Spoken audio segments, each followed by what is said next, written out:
Hi అండి. Welcome back to our channel Sri Lucky's Happy World. ఈరోజు మన వీడియోలో కుబేర ముగ్గు అయితే చూపిస్తున్నానండి. ఈ ముగ్గు తెలిసిన వాళ్ళైతే వీడియో స్కిప్ చేసేసేయండి. తెలియని వాళ్ళ కోసం అయితే ఈ వీడియో అయితే పెడుతున్నాను. అక్షయ తృతీయ రోజు కుబేర ముగ్గు లేదా కుబేర యంత్రం వేసుకొని పూజ చేసుకుంటారండి చాలామంది. ఇవేమి రాకపోతే పద్మం అయినా సరే వేసుకోవచ్చు. నేను ఇక్కడైతే కుబేర ముగ్గునైతే చూపిస్తున్నాను అనమాట. ఈ విధంగా లైన్స్ అనేవి డ్రా చేసుకొని ఫస్ట్ అయితే సెకండ్ లైన్ డ్రా చేసుకున్నామంటే ఈజీగా ఉంటుంది ఇంటూ మార్క్లోని.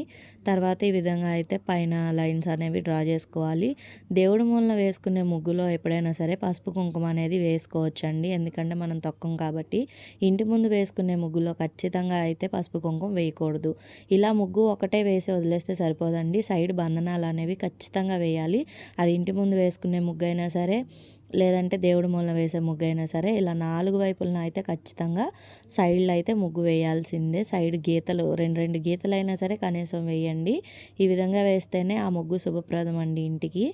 ఈ వీడియోలో మీకు కుబేర ముగ్గు అయితే చూపించాను. ఇంకా వీడియోలో కుబేర యంత్రం చూపిస్తాను. ఈ వీడియో నచ్చితే ప్లీజ్ లైక్ అండ్ సబ్స్క్రైబ్.